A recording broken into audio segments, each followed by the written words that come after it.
Nous, c'est Eve et Laurent de l'atelier Georges et on est souffleurs de verre. On fabrique principalement du luminaire, des objets de décoration, un peu d'art de la table et des revêtements muraux aussi.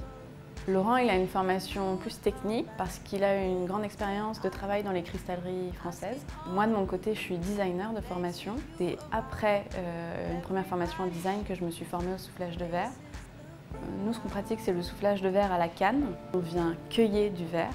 On dit cueillir et non pas cueillir parce qu'en fait, on dit faire un cueillage et non pas faire une cueillette. Donc c'est vraiment le verbe qui n'existe que dans le soufflage de verre. Et avec cette masse de verre en fusion, on va mettre en forme des objets.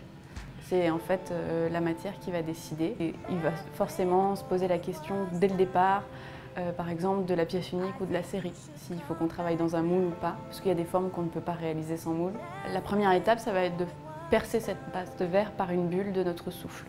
Donc on fait une première bulle, et ensuite, selon la forme, soit on va réenrober avec du verre pour avoir plus de quantité si la pièce est plus importante, ou alors on va simplement développer la bulle et soit à l'aide d'un moule ou de différents outils, donner une forme à cette bulle. On a déjà deux mains prises, une sur la canne et une avec les outils. Et donc dès qu'on veut complexifier la forme, on fait appel à un assistant qui vient chercher à son tour du verre dans le four et qui va venir nous l'apporter pour complexifier la pièce. Parce que la pièce est à 500 et qu'on estime qu'elle est terminée, il faut de toutes les façons la recuire jusqu'au lendemain matin. Alors pour mettre en forme un objet, parfois il nous faut une demi-heure, mais en fait, dans les faits, il nous faut 24 heures puisque de toutes les façons, on ne l'aura pas vraiment vu avant. Et là, on fait des actions de coupe, de perçage, de platine, de poli, dépoli, de décor aussi. Pour les objets qu'on fabrique, ils s'organisent en collections. La première, elle s'appelle Moire et elle regroupe tout type d'objets. On ne s'est pas du tout focalisé sur une fonction, mais plus sur un univers. Et au travers de cette collection, en fait, ce qu'on a cherché à reproduire, c'est des effets de moiré, donc vraiment des effets de textile.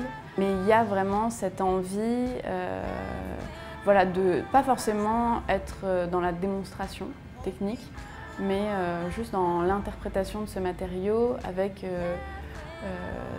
des formes qu'on aurait envie vraiment de retrouver dans notre univers, quoi.